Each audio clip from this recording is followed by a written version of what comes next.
Hi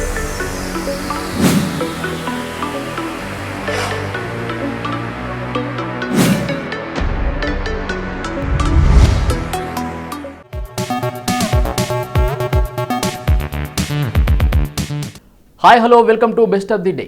మరి ఈరోజు best of the డేలో కొత్త విశేషాలతో పాటు కొన్ని ఆసక్తికరమైన నిజాలు మరియు చరిత్రలో ఈరోజు జరిగిన ముఖ్య సంఘటనల గురించి తెలుసుకుందాం.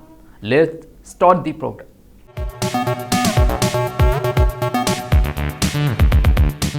ముందుగా ప్రపంచ శరణార్థుల దినోత్సవం గురించి చెప్పుకుందాం.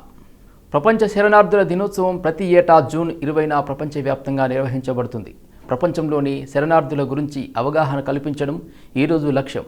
శరణార్థులను స్వాగతించే ప్రపంచం కోసం శరణార్థులకు సంఘీభావంపై దృష్టి పెట్టాలి అనే నినాదాన్ని ఈ సంవత్సరం ఇతివృత్తంగా తీసుకున్నారు.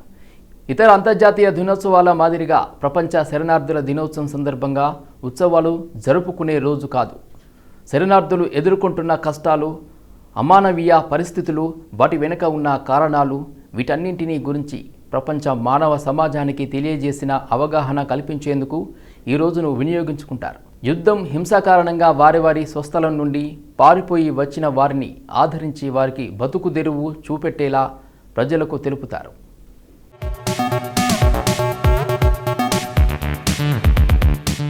శరణార్థులు అంటే ఎవరు?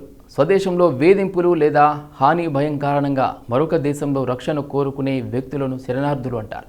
యుద్ధం, అణచివేత, ప్రకృతి వైపరీత్యాలు, వాతావరణ మార్పుల లాంటివి శరణార్థులుగా మారడానికి కారణాలు. 1951లో రెండవ ప్రపంచ యుద్ధం తర్వాత ఐరోపాలోని యుద్ధ సంబంధిత శరణార్థుల హక్కులను పరిరక్షించుకునేందుకు ఐక్యరాజ్యసమితి శరణార్థుల సమావేశాన్ని ఏర్పాటు చేసింది. 1967లో ప్రకృతి విపత్తుల వలన కూడా మరో దేశానికి వెళ్ళిపోయిన వారిని కూడా శరణార్థులుగా గుర్తించాలని ఐక్యరాజ్యసమితి నిర్ణయించింది. భూకంపాలు, తుఫాన్లు, వరదల వంటి ప్రకృతి వైపరీత్యాలు కూడా ప్రజలను పారిపోయేలా చేస్తాయి. ఇటువంటి వారిని పర్యావరణ శరణార్థులు అంటారు. ప్రస్తుతం వీరి సంఖ్య 2023 సంవత్సరం చివరి నాటికి ప్రపంచ శరణార్థుల సంఖ్య 4.34 కోట్లకు చేరుకుంది.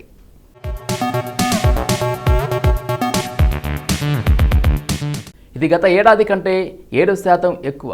ఈ పెరుగుదలకు సుడాన్ మరియు ఉక్రెయిన్ దేశాలలో కొనసాగుతున్న ఘర్షణలే కారణం. దశాబ్దం క్రితంతో పోలిస్తే శరణార్థుల సంఖ్య 3 రెట్లు పెరిగాయి. అయితే వీరిలో ఆఫ్ఘనిస్తాన్, సిరియా దేశాలకు చెందిన వారు అధికంగా ఉన్నారు. 75% మంది శరణార్థులు తక్కువ మరియు మధ్య ఆదాయ దేశాలలో నివసిస్తున్నారు. ప్రపంచంలోని శరణార్థుల్లో 85% మంది అభివృద్ధి చెందుతున్న దేశాలకు చెందినవారే. అభివృద్ధి చెందుతున్న దేశాల నుండి చాలామంది శరణార్థులు ఇతర అభివృద్ధి చెందుతున్న దేశాలలో ఆశ్రయం పొందుతున్నారు. ఉదాహరణకు ఆఫ్ఘనిస్తాన్లోని ఘర్షణ నుండి శరణార్థులు తరచుగా పాకిస్తాన్, ఇరాన్ లేదా ఐరోపాకు వెళ్తున్నారు. 2023కి ముందు రిఫ్యూజీ కన్వెన్షన్ 1951 నాటికి ప్రపంచవ్యాప్తంగా 21 లక్షల మంది శరణార్థులు ఉన్నారు.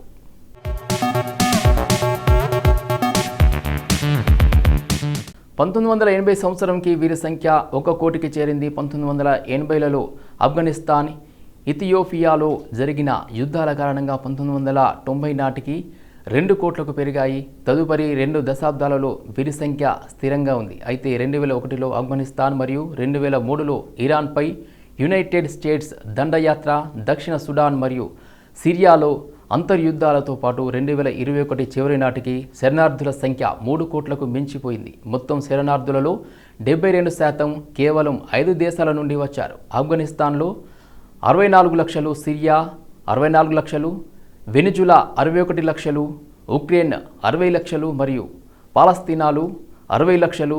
ఈ 5 దేశాలు ప్రపంచవ్యాప్తంగా శరణార్థులు. ఇరాన్ 38 లక్షలు, టర్కీ 33 లక్షలు, అదేవిధంగా కొలంబియా 29 లక్షలు, జర్మనీ 26 లక్షలు మరియు పాకిస్తాన్ 20 లక్షల దేశాలలో ఎక్కువగా ఉన్నారు.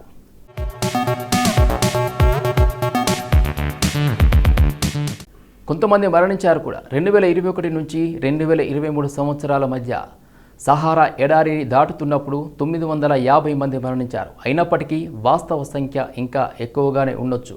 అదే సమయంలో తరలింపులో ఉన్న 7600 మంది మధ్యధారా సముద్రంలో తప్పిపోవడమో లేదా మరణించడమో జరిగింది. శరణార్థులు ప్రస్తుతం వారు ఉంటున్న దేశాలలో ఆర్థిక సమస్యలు, అన్ని రకాల వనరులు అందుబాటులో లేకపోవడం, ఉపాధి కొరకు అన్వేషణ, స్థానిక ప్రజల నుండి మద్దతు లేకపోవడం, సాంస్కృతిక విభేదాలు, ఒంటరితనం, చట్టాన్ని అమలు చేసే వారి నుండి వేధింపులు, సామాజిక స్థితిని కోల్పోవడం వంటి సమస్యలను ఎదుర్కొంటున్నారు. పరిష్కారాలు: అంతర్జాతీయ చట్టాలను అనుసరించి అన్ని దేశాలు వీరిని చేరదీయాలి. అయితే వారిని ద్వితీయ శ్రేణి పౌరులుగా భావించకుండా సౌకర్యాలను కల్పించాలి. స్థానిక ఇబ్బందుల నుండి రక్షించాలి. మానవత్వంతో వ్యవహరించాలి.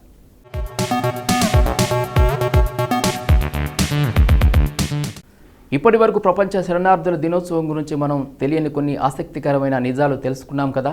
మరి జూన్ 20వ తేదీన ఒక్కసారి చరిత్రలోకి వెళ్ళి చూస్తే ఎంతోమంది ప్రముఖుల జననాలు జరిగాయి. మరి ఒక్కసారి చరిత్ర పుటల్లోకి వెళ్ళి నేడు జన్మించిన ప్రముఖులు ఎవరో తెలుసుకుందాం రండి.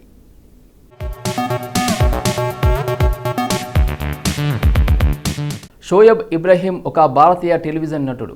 అతను కలర్స్ టీవీ యొక్క ససురల్ సిమల్ కాలో ప్రేమ్ భరద్వాజ్ పాత్రను పోషించినందుకు బాగా పేరు పొందాడు. అతను నాచ్ బలియే 8, జలక్ దిక్లాజా 11 వంటి రియాలిటీ షోలలో కూడా పాల్గొన్నాడు. షోయబ్ ఇబ్రహీం జూన్ 20, 1987న భోపాల్, మధ్యప్రదేశ్లో జన్మించాడు. ఇబ్రహీం తన టెలివిజన్ కెరీర్ను కరణ్ ప్రతాప్ సింగ్గా 2009లో ఇమాజిన్ టీవీ యొక్క రెహానా హై తేరీ పాల్కాన్కి బచానో మేలో ప్రారంభించారు. 2011లో కలర్స్ టీవీలో వచ్చిన ససురల్ సిమల్ కలో ఇబ్రహీం ప్రేమ్ భరద్వాజ్ పాత్రలో కనిపించాడు. అయితే 2013లో అతను ఆ స్థానాన్ని వదిలేసి ఆ స్థానంలో ధీరజ్ దూపర్ వచ్చాడు.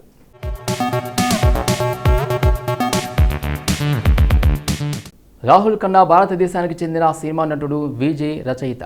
ఆయన నటుడు, రాజకీయ నాయకుడు, పెద్ద కుమారుడు, అక్షయ్ ఖన్నాకు అన్నయ్య.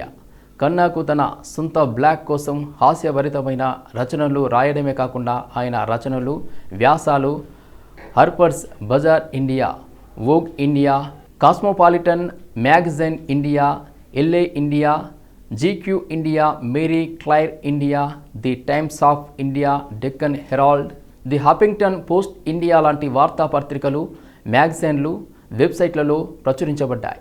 రాహుల్ ఖన్నా 1972 జూన్ 20న బొంబాయి, మహారాష్ట్రలో జన్మించారు.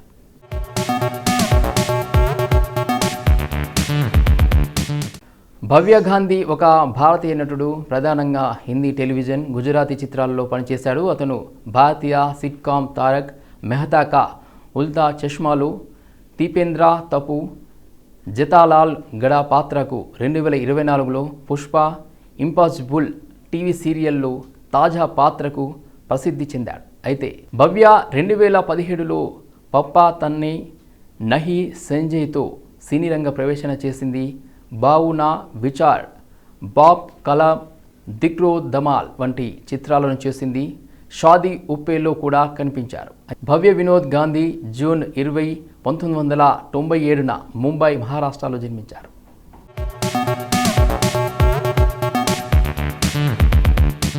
ద్రౌపది ముర్ము 2022 జూలై 25 నుండి భారతదేశ 15వ రాష్ట్రపతిగా అధికారంలో ఉన్న భారతీయ రాజకీయవేత్త.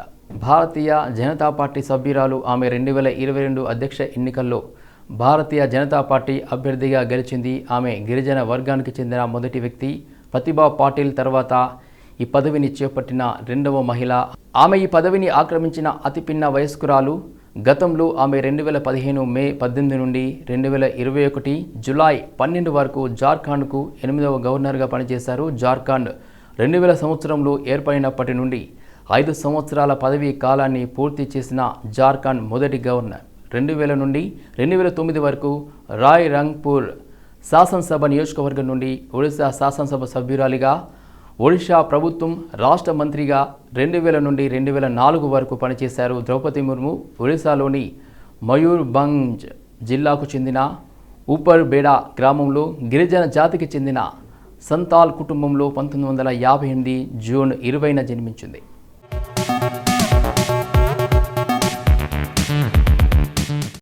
సో ఇదండి ఇవాల్టి best of the day episode. ఈ ఎపిసోడ్ అనేది ఈ రోజుకి సంబంధించిన కొన్ని ఆసక్తికరమైన విశేషాలు తెలుసుకోవడానికి ఉపయోగపడింది అని అనుకుంటూ మళ్ళీ రేపటి ఎపిసోడ్లో కలుద్దాం. Bye bye.